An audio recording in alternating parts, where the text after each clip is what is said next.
Hello everyone, welcome to NCR Competition Studies and this is Sakshi Sharma.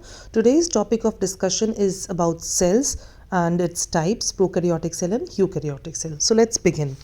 First of all, what is a cell? Cell किसे कहते हैं? Cell is the basic fundamental structural unit of life. जो सबसे छोटी unit होती है हमारी human body में उसे हम सेल कहते हैं. ठीक है. अब जो सेल्स हैं उसके बेस पे ऑर्गेनिजम्स दो टाइप में डिवाइडेड होते हैं. First is unicellular organisms and second is multicellular organisms. ठीक है. अब जो यूनिसेलुलर ऑर्गेनिजम्स होते हैं उनकी दो रीजंस होते हैं जिसकी वजह से उसे हम कंप्लीट ऑर्गेनिज्म का दर्जा देते हैं. पहला इज़ कि वो इंडिपेंडेंट एग्जिस्टेंस होती है उनकी, कि वो अपने आप ही अपने दम पर ही जीवित रहते हैं, उन्हें किसी का सपोर्ट नहीं चाहिए होता. Second is performing various essential functions of life, कि वो सिंगल सेल होने के बावजूद भी अपने सारे फंक्शंस जो है उनके लाइफ के, that is reproduction, respiration, digestion, वो सब अपने सेल के अंदर सारे फंक्शंस पूरे करते हैं. ठीक है. अब जो मल्टी सेलुलर ऑर्गेनिजम्स होते हैं उन्हें मल्टी सेलुलर ऑर्गेनिजम्स इसलिए कहते हैं because they are composed of many cells. बहुत सारे सेल्स से मिलकर के जब एक ऑर्गेनिज्म बनता है उसे हम मल्टी सेलुलर ऑर्गेनिज्म कहते हैं. जैसे कि हमारी बॉडीज़ में भी बहुत सारे सेल्स मिलकर एक टिश्यू बनाते हैं, बहुत सारे टिश्यूज़ मिलकर के एक ऑर्गन्स बनाते हैं, बहुत सारे ऑर्गन्स मिलकर के बॉडी स्ट्रक्चर बनता है हमारा पूरा. ठीक है. तो आई होप कि ये दोनों चीज़ें जो हैं आपको यूनिसेलुलर ऑर्गेनिजम्स और मल्टीसेलुलर ऑर्गेनिजम्स ये क्लियर है. यूनिसेलुलर ऑर्गेनिजम्स के आपके जो एग्जांपल्स होते हैं वो होते हैं जैसे कि बैक्टीरियाज. ठीक है. और जो मल्टीसेलुलर ऑर्गेनिजम्स होते हैं उसके मैंने आपको एग्जांपल्स दे दिए, जैसे कि फंगस हो गया है या फिर ह्यूमन बॉडी के अंदर प्लांट सेल हो गया या एनिमल सेल हो गया. ये जो होते हैं ये होते हैं मल्टीसेलुलर ऑर्गेनिजम्स के टाइप्स. अब नेक्स्ट पॉइंट ये आता है कि किन्होंने कौन कौन लोग थे जिनका सबसे ज़्यादा इसके अंदर योगदान रहा साइंस के सेल बायोलॉजी के अंदर, जिनकी वजह से आज हमें ये सारे डिटेल्स मालूम चले. फर्स्ट आते हैं मिस्टर एंटन वर्न लियोनहॉक. ठीक है. He was the first person who saw and described a living cell. वो पहले ऐसे इंसान थे जिन्होंने इलेक्ट्रॉन माइक्रोस्कोप के थ्रू एक लिविंग सेल को ऑब्जर्व किया था. ठीक है. सेकेंड आते हैं हमारे Mr Robert Brown. He was the person who discovered nucleus, यानी कि एक सेल के अंदर जनरली जो करता धरता होता है वो पूरा न्यूक्लियस होता है. ठीक है. उन्होंने न्यूक्लियस को डिस्कवर किया था. ठीक. थर्ड आते हैं there was a couple of scientist, they were mister Schleiden and Schwann. इन्होंने क्या किया था, जो सेल थ्योरी थी उसको कंसेप्चुअलाइज किया था आगे. ठीक है. उन्होंने आगे फर्दर इसको एक्सप्लेन किया था मॉडिफाई करके. उन्होंने दो पॉइंट्स दिए थे इसके. पहला तो ये था कि all living organisms are composed of cells and product of cells, कि जितने भी लिविंग ऑर्गेनिजम्स हैं सबके अंदर सेल्स हैं, वो सेल्स से ही बने हुए हैं या फिर जो सेल के प्रोडक्ट्स हैं उनसे बने हुए हैं, उनसे उनका सिस्टम वर्क कर रहा है. सेकेंड पॉइंट उन्होंने दिया था कि all cells arise from pre existing cells, यानी कि सेल अपने आप नहीं कहीं से भी बन रहे हैं. अब वो कहाँ से आ रहे हैं, प्री एग्जिस्टिंग, यानी कि जो पहले से जो सेल्स हैं उन्हीं से आगे फर्दर सेल्स हमारे बन रहे हैं. ठीक है. अब इसके अंदर एक और इम्पॉर्टेंट पॉइंट है कि लार्जेस्ट सिंगल सेल कौन सा है इस टाइम पे in the world which is found. The largest single cell found in the world is ostrich egg. Okay. Next point is जो सेल्स हैं वो दो टाइप्स के होते हैं हमारे. ठीक है. On the basis of their structure, that is prokaryotic cells and eukaryotic cells. अब ये जो डिफरेंस है that is very very important with the examination point of view. तो आज मैं इस वीडियो के अंदर आपको सिर्फ प्रोकैरियोटिक और यूकैरियोटिक के डिफरेंसेस बताऊंगी. ओके. इसके बाद जो नेक्स्ट वीडियो इसका कॉन्टिन्यूएशन में बनाएंगे उसके अंदर जो यूकैरियोटिक सेल्स होंगे आपके, उसकी सारी ऑर्गेनलीज के फंक्शंस को मैं आपको एक्सप्लेन करूंगी प्रॉपर्ली. अब जो बैक्टीरियाज होते हैं वो तीन टाइप्स में डिवाइडेड होते हैं, तीन अपनी शेप्स के हिसाब से. कोकस स्फेयर होते हैं, bacillus rod shape, spiral spirochetes. Okay. और एक और होते हैं जिनको कॉमा शेप बोलते हैं, विब्रियो. ठीक है. Now what is the difference between a typical prokaryotic cell and a eukaryotic cell? जो यूकैरियोटिक सेल्स होते हैं उनके अंदर बहुत सारी ऑर्गेनलीज होंगी. ठीक है. और वेल डिफाइंड न्यूक्लियस होगा. जो प्रोकैरियोटिक सेल होगा उसके अंदर एक प्रॉपर न्यूक्लियस नहीं होगा और ना ही बहुत सारी ऑर्गेनलीज होंगी, ना ही उसके पास प्रॉपर सेल वॉल होगी. एग्जाम्पल्स हैं अब यूकैरियोटिक सेल के animal cell, plant cell, fungi and protist cell. जो प्रोकैरियोटिक के आपके एग्जाम्पल्स हैं वो आते हैं बैक्टीरियाज एंड आर्की। अब जो न्यूक्लियस है उसका यूकैरियोटिक सेल का वो मेम्ब्रेन बाउंड होगा, उसके न्यूक्लियस में प्रॉपर मेम्ब्रेन होगी। और जो प्रोकैरियोटिक सेल होगा उसके अंदर न्यूक्लियोइड रीजन जो होगा वो एब्सेंट होगा, न्यूक्लियस नहीं होगा उसके अंदर, ठीक है। जो यूकैरियोटिक सेल्स होंगे वो लार्जर साइज़ में होते हैं, उनका साइज़ लगभग 10 to 100 माइक्रोमीटर्स होता है। और जो प्रोकैरियोटिक सेल होते हैं वो स्मॉलर इन साइज़ होते हैं, ठीक है। उनका जो साइज़ होता है वो जनरली 5 माइक्रोमीटर से भी कम ही होता है, ठीक है। अब डीएनए रेप्लिकेशन के बेस पे जो यूकैरियोटिक सेल है they are highly regulated with selective origins and sequences, वो हाईली रेगुलेटेड होते हैं, ठीक है। और जो प्रोकैरियोटिक सेल होते हैं वो पूरे जेनोम को एक बार में ही रेप्लिकेट कर लेते हैं, they replicates entire genome at once.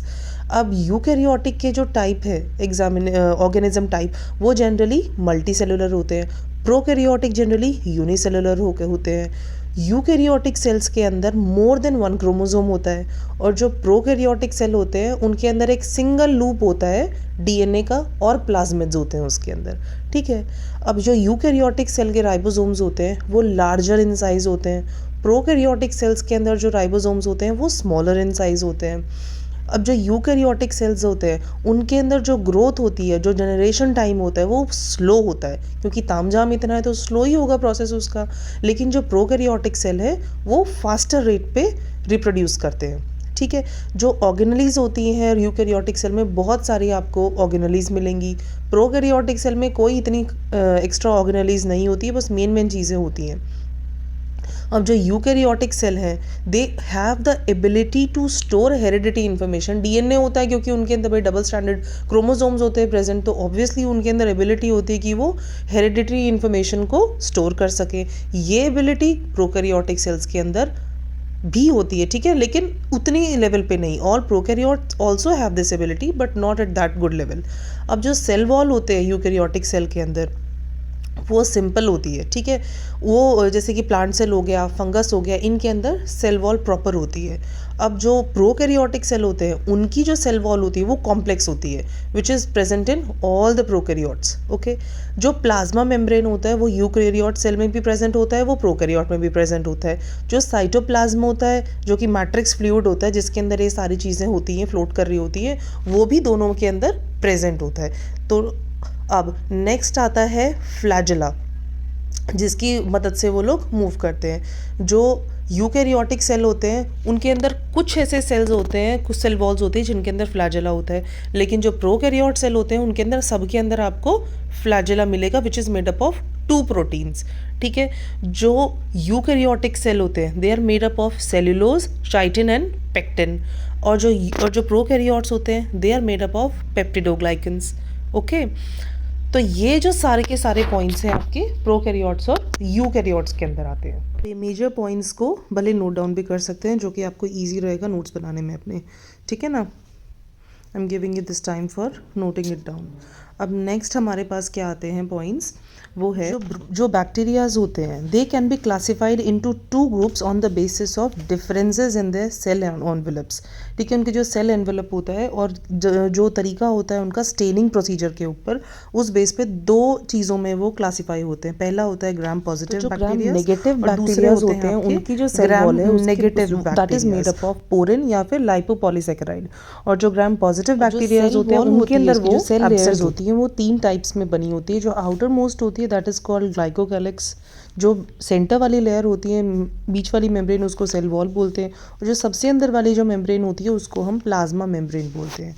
अब इसके बाद हमारे पास आता है कि राइबोसोम्स एंड इंक्लूजन बॉडीज़ क्या होते हैं। अब जो प्रोकैरियोट्स होते हैं, जो राइबोसोम्स होते हैं, they are associated with the plasma membranes of the cells in prokaryotes. इनका जो साइज़ होता है वो जनरली 15 नैनोमीटर से लेकर के 29 नैनोमीटर तक होता है, और जो इनकी सब यूनिट्स होती हैं वो इसके अंदर 50S और 30S होती हैं, जो कि मिलकर के 70S राइबोसोम्स भी बना देती हैं। ये जो राइबोसोम्स होते हैं these are the site of protein synthesis, यहीं पे जो प्रोटीन का जो सिंथेसिस होता है वो होता है, ठीक है। बहुत सारे जो राइबोसोम्स होते हैं they are attach to single stranded mRNA and a form of chain called polyribosomes और polysomes. ये जो हैं यही ट्रांसलेट करते हैं mRNA को प्रोटीन्स में. ठीक है. अब इंक्लूजन बॉडीज़ क्या होती हैं? These are the reserve material in prokaryotic cells which are stored in the cytoplasm in inclusion bodies form. अब जो प्रोटीन प्रोकैरियोटिक सेल्स के अंदर जो रिजर्व मटेरियल होता है वो इन इंक्लूजन बॉडीज़ के अंदर ही स्टोर्ड होता है, which is floating in generally it floats in the cytoplasm या फिर मैट्रिक्स बोल सकते हैं उसके अंदर जो सेल मैट्रिक्स होता है. ठीक है. ये तो अब आपका हो गया कंप्लीट राइबोसोम्स और इंक्लूजन बॉडीज़ का जनरल इंट्रोडक्शन. अब हमारे पास जो मैंने आपको बताया था यूकैरियोटिक सेल्स जो होते हैं इनके अंदर मैंने आपको टाइप्स बता दिए कि किस किस टाइप्स में होते हैं. ये प्रोटिस्ट के अंदर होते हैं, प्लांट सेल्स होते हैं, एनिमल सेल्स होते हैं और फंगस सेल्स होते हैं.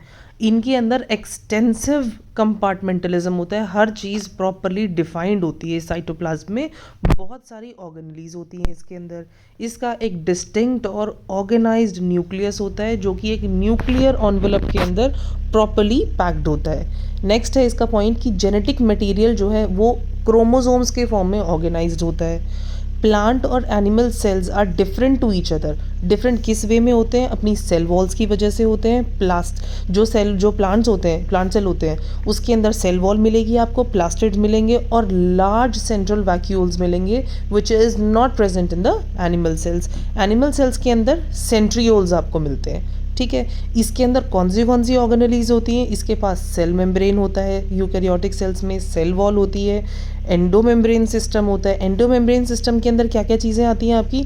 एंडोप्लाज्मिक रेटिकुलम आता है, गोल्जी एपेरेटस आता है, लाइजोसोम्स होते हैं, वैक्यूल्स होते हैं. इसके अंदर माइटोकॉन्ड्रिया होता है, प्लास्टिड्स होते हैं, राइबोसोम्स होता है, साइटोस्केलेटन होता है, सीलिया एंड फ्लैजेला होते हैं, सेंट्रोसोम्स होते हैं, सेंट्रियोल्स होते हैं, एक प्रॉपर वेल डेवलप्ड न्यूक्लियस होता है और माइक्रो बॉडीज़ होती हैं. तो इसके सारे का पूरा जो एक्सप्लेनेशन अगर मैं अभी करूँगी तो वीडियो बहुत लंबा हो जाएगा. तो नेक्स्ट वीडियो में मैं आपको ये प्रॉपर इनके सारे फंक्शंस को एक्सप्लेन करूँगी.